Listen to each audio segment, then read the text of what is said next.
Shalom, selamat malam sahabat terkasih. Senang sekali malam ini kita bisa bertemu dalam renungan malam Rema.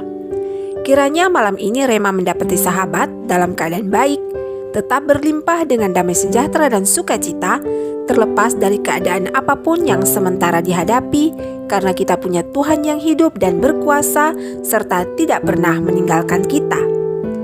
Sebelum melangkah ke perenungan, mari berdoa. Bapa kami di sorga, Bapa yang baik, kami bersyukur untuk kasih-Mu yang selalu ada bagi kami. Kami percaya saat ini bukanlah sebuah kebetulan kami diperkenankan untuk merenungkan kebenaran firman-Mu melalui Rema. Untuk itu, tuntunlah kami dengan Roh Kudus, agar kami bukan hanya sekedar merenungkan, tetapi juga mampu untuk melakukan kehendak-Mu dalam hidup kami. Demi Yesus Kristus kami berdoa. Amin.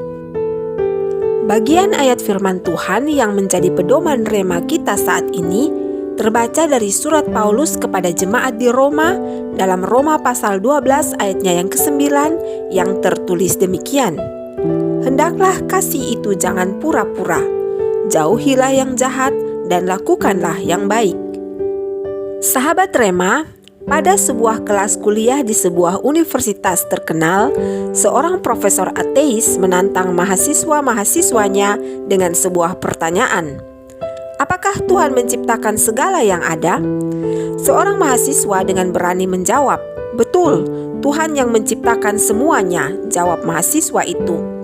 Lalu profesor berkata, "Jika Tuhan yang menciptakan segalanya, berarti Tuhan juga yang menciptakan kejahatan, karena kejahatan itu ada.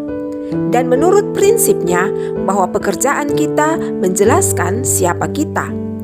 Jadi, kita bisa berasumsi bahwa Tuhan itu adalah kejahatan." Mahasiswa yang menjawab tadi hanya terdiam karena tidak bisa menjawab lagi hipotesis dari si profesor. Profesor merasa senang karena dia telah membuktikan kalau Tuhan dan agama itu hanyalah mitos. Tiba-tiba ada seorang mahasiswa lain mengangkat tangan dan berkata, "Profesor, boleh saya bertanya sesuatu?" "Tentu saja," jawab profesor. Mahasiswa itu berdiri dan bertanya, "Profesor, apakah dingin itu ada?" "Pertanyaan macam apa itu?" "Tentu saja, dingin itu ada. Kamu tidak pernah sakit flu?" tanya si profesor diiringi tawa mahasiswa lainnya. Mahasiswa itu menjawab, "Kenyataannya Pak, dingin itu tidak ada.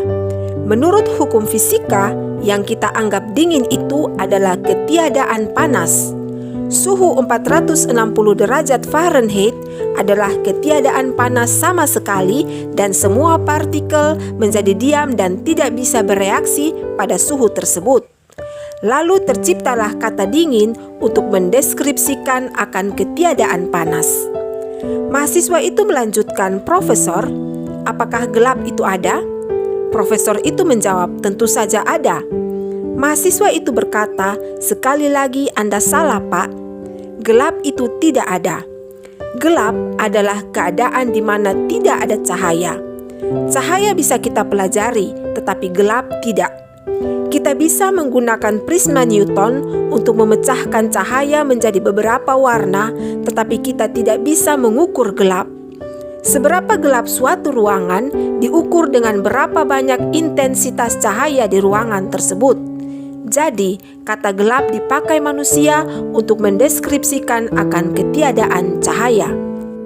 Akhirnya, mahasiswa itu kembali bertanya, "Profesor, apakah kejahatan itu ada?" Dengan bimbang profesor itu menjawab, "Tentu saja. Seperti yang telah kukatakan sebelumnya, kita melihat setiap hari di mass media banyak perkara kriminal dan kekerasan di antara manusia. Perkara-perkara tersebut adalah manifestasi kejahatan." Lalu mahasiswa itu menjawab, "Sekali lagi Anda salah, Pak. Kejahatan itu tidak ada. Kejahatan itu adalah ketiadaan Tuhan. Seperti dingin dan gelap, kejahatan adalah kata yang dipakai manusia untuk mendeskripsikan akan ketiadaan Tuhan. Tuhan tidak menciptakan kejahatan. Kejahatan adalah hasil dari tidak adanya kasih Tuhan di hati manusia." Mendengar itu, profesor hanya terdiam tanpa bisa berkata-kata lagi. dan nama mahasiswa itu adalah Albert Einstein. Sahabat Rema, tentunya kita sepakat dengan si jenius Albert Einstein bahwa Tuhan tidak menciptakan kejahatan. Namun bisa dilihat bahwa kehidupan dunia saat ini sangatlah marak dengan kejahatan. Bahkan kejahatan secara brutal dan sadis pun adalah hal yang biasa. Pertanyaannya, apakah sudah tidak ada lagi kasih di hati manusia? Kasih adalah salah satu fondasi dari hidup kekristenan yang harus dibangun dan dipertahankan selain iman dan pengharapan. Bahkan dalam surat 1 Korintus pasal 13 ayatnya yang ke-13 tertulis bahwa yang terbesar di antara ketiganya adalah kasih. Namun kasih yang dimaksudkan bukan hanya sekedar dalam ucapan, namun juga harus menjadi pola pikir dan diwujud nyatakan dalam perbuatan yang sungguh-sungguh, bukan pura-pura. Karena kenyataan hidup saat ini banyak modus kejahatan yang mengatasnamakan kasih, namun tujuan utamanya bukan untuk hormat dan kemuliaan Tuhan, tetapi untuk hormat dan kemuliaan diri sendiri atau kelompok.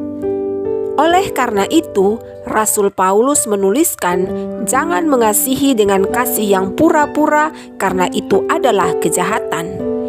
Jika kita mengklaim bahwa kita adalah pengikut Kristus, maka seharusnya kita juga harus mengikuti kasih Kristus yang mengasihi sungguh-sungguh tanpa pamrih dan tanpa membeda-bedakan. Marilah kita renungkan, siapakah diri kita di hadapan Allah? Apakah pantas kita mengasihi Allah dan sesama dengan pura-pura, sementara Allah pencipta kita mengasihi kita dengan sungguh-sungguh? Ayat firman Tuhan saat ini mengajak kita untuk menjauhi kejahatan dan melakukan kebaikan. Dan kebaikan itu harus dilandasi dengan kasih yang sungguh-sungguh. Karena jika melakukan kebaikan dengan kasih yang pura-pura, itu sama dengan melakukan kejahatan. Allah di dalam Yesus Kristus memberkati kita dengan firman-Nya. Sahabat, mari berdoa. Bapa, terima kasih karena telah mengasihi kami dengan kasih sejati. Ampuni kami Bapa, karena kadang mulut kami berkata kasih, namun tindakan kami tidak mencerminkan kasih. Tolong bantu kami untuk membuang segala ego kami dan tuntunlah kami dengan Roh Kudus agar kami bisa melakukan kasih yang sungguh-sungguh dalam hidup ini. Amin. Sahabat Rema terkasih, tibalah kita di akhir kebersamaan. Rema berterima kasih karena sahabat telah setia sampai akhir bersama Rema. Jangan lupa bagikan kebaikan dan berkat yang sahabat dapat saat ini. Jika Tuhan berkenan, maka pasti kita akan kembali bersama pada Rema selanjutnya. Selamat malam sahabat, selamat beristirahat dalam kasih dan perlindungan Tuhan Yesus Kristus. Shalom.